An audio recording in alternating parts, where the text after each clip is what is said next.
Okay, so this is where we left off, but we're actually going to be talking about Mycenaean art. So the origin of the Mycenaeans is not really known, but by the second millennium BCE, or around the middle of the second millennium BCE, the Mycenaeans really had a flourishing existence. And before that, they really didn't see a lot of other civilizations coming in to fruition. There's not like a clear linear line leading up to the Mycenaeans. There's actually kind of an artistic vacuum before they came.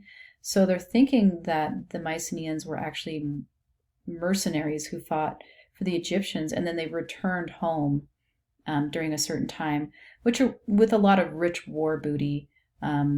So Homer described the Mycenaeans as being rich in gold, and that's probably potentially why, is because they're mercenaries who fought for the Egyptians. And so it is apparent from the archaeological finds that they possessed a lot of great wealth, and they possessed gold, and they acquired it through trade. They acquired it through plunder.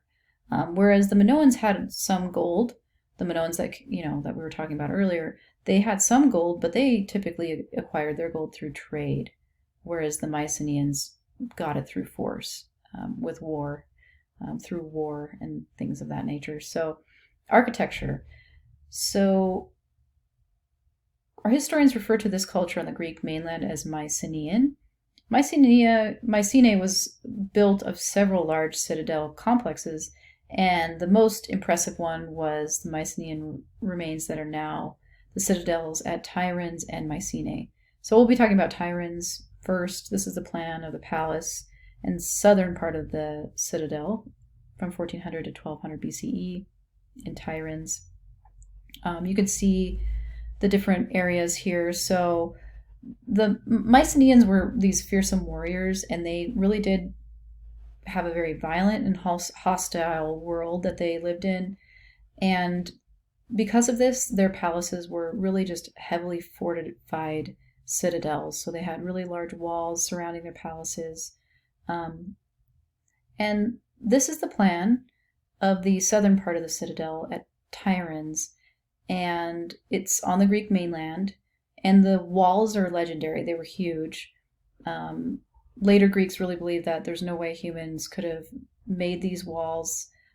Whoever erected these enormous monuments, they actually came up with the story that the Cyclops, a race of one-eyed giants, created the wall outside of this place because it's so large.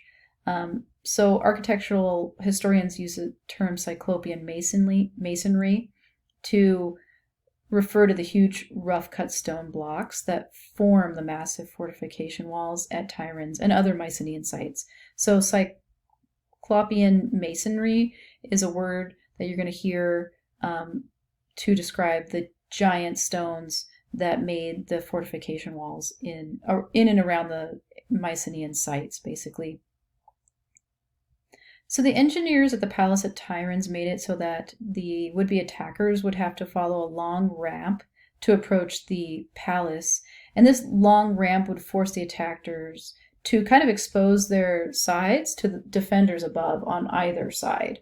That would rain down arrows and spears, so it was very hard to pass through the narrow gates. The narrow gates could be defended very easily. I believe that this might be the approach ramp. Here's the gate. Here's a wall here, the citadel well. Like I said, that Cyclopean masonry is there. And so here's an aerial view of the citadel of Tiryns. This is what it looks like today. You can still see that huge wall around it. And on top of it, it is a hill. It's built on top of a hill. So this makes this elevation that it's built on top of makes it easily defendable against, hostile people. So inside, the most important feature of the palace was the megaron, or the reception hall, and throne room. So if we look back, the megaron is here. So that's kind of the throne room. And it had a kind of a central hearth, which is a fireplace, I guess, bordered by 4 Minoan-style wood columns. So the Mycenaeans borrowed the column from the Minoans, who then had borrowed it from the Egyptians. So, and the wood columns served to support the roof. So here's a kind of a reconstructed view of the megaron, which is the throne room inside of the, and this is actually the palace of Nestor. So this megaron at Pylos is the most complete, and it's in good condition. And so they were able to do this reconstruction. And so this is kind of the visualization that they have of what it must have looked like. And it has a lot of mural and wall paintings, as you can see, throughout, probably borrowed from the Minoan culture. The walls around the Tyrant citadel are around 20 feet thick in places, and in the wall there is a very long gallery that is incorporated, and it's covered by corbelled vaults. And this is probably just a passageway for soldiers to walk through the walls at Tyrants. And it's a corbelled vault, so we'll look at the corbelled vault a little bit closer. This is what a corbelled vault kind of looks like. It's constructed by piling stone blocks up in horizontal courses, so they're just kind of stacking up blocks, and then cantilevering, so slowly bringing them in and in and in until they meet at the top in an arch-like shape. So if we look back at this, that's basically what they've done, and there's no mortar or anything. It's just the weight of the stone that keeps them in place. So that's called a corbelled vault. It's kind of an old school way of creating a vault by just piling stones in horizontal courses closer and closer and closer until they meet at the top, basically, and they're just there with their own weight. So this is the Lion Gate looking east in Mycenaean Greece, 1300 to 1250 BCE. It's made out of limestone, and the relief panel here, I believe, is 9 feet 6 inches high. So looks like we have plenty of time still. So it's basically the Lion Gate, and it is the gateway to the stronghold at Mycenae in Greece, on the Greek mainland.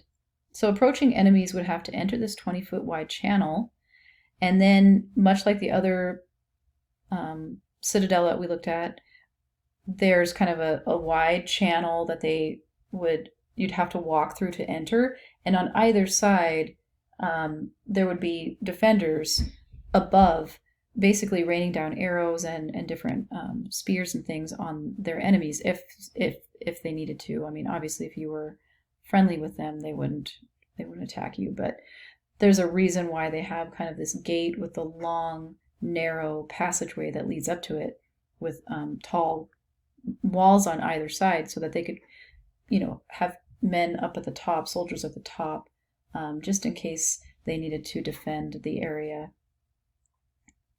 And so the gate basically kind of consists of 2 upright monoliths, which are very large stones, monoliths.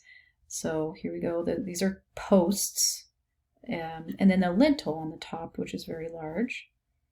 So this is post and lintel construction right here. And then above the lintel, which is the horizontal piece here, is a corbelled arch. So we have stacked horizontal rows and they're coming closer and closer and closer together, forming an arch. And this leaves an opening that actually lightens the weight that the lintel carries.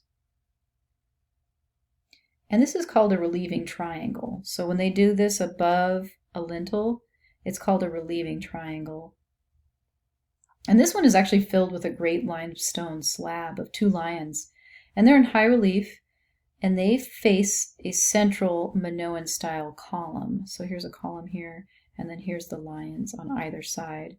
And this is really reminiscent of the heraldic composition that we talked about in the Mesopotamia chapter. The heraldic composition is basically, you have a central figure flanked by 2 identical figures on either side. So that's called a heraldic composition. So the figure in the middle is actually a column, but still considered a heraldic composition, which is basically comes from Mesopotamia. And another thing about this gate that is from Mesopotamia, and maybe I already mentioned it, but with the beasts on here that are protecting this gateway, it's much like the Lamassu of Mesopotamia. So there's just a lot of Mesopotamian influence in this particular lion gate. So we'll move on to the exterior of the Treasury of Atreus, Mycenaean Greece, 1300 to 2500 BCE.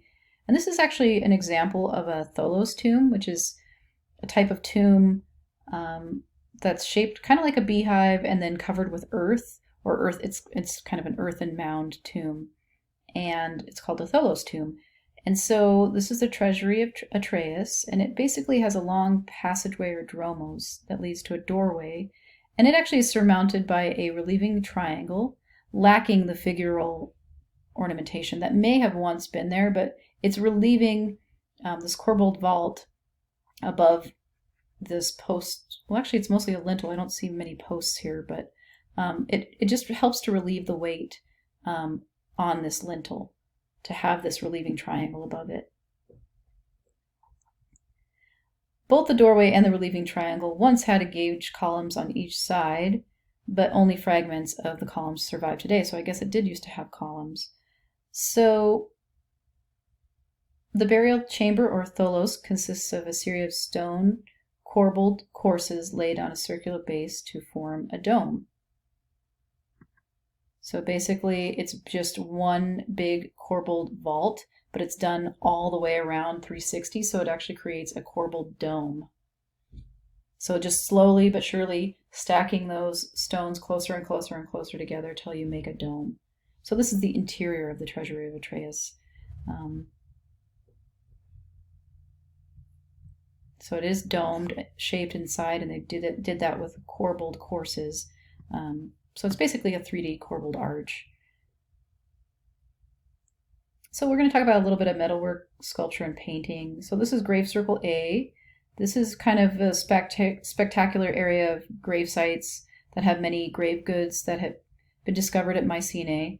And they're just inside the Lion's Gate. They have discovered Grave Circle A.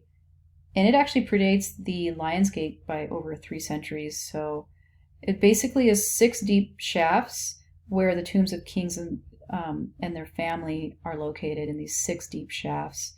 And the royal corpses had masks covering their faces, much like the ones that we found in Egypt. Not as fancy, but and then jewelry was common. It adorned the bodies of the women. There were a lot of weapons and gold cups and different things. So a lot of wealthy items that would accompany these people into their afterlife. So this is a funerary mask from Grave Circle A, 1600 to 1500 BCE, and it's beaten gold, and it's about 1 foot high. And it's done in the repoussé technique, and this technique is done by hammering the shape of the mask from a single sheet of metal. So it's called repoussé. They use a hammer. They basically hammer out this form out of a flat sheet of metal. And then so it pushes the features out from behind. And we don't know if these are actual portraits that are supposed to be accurate, but there are some physical types recorded in these masks. And they're typically mature faces. There are some younger ones as well. And the mask here has a full beard and was made for a king, is what they think. Let me check on the time because I have no idea how we're going here. Okay, maybe I can get through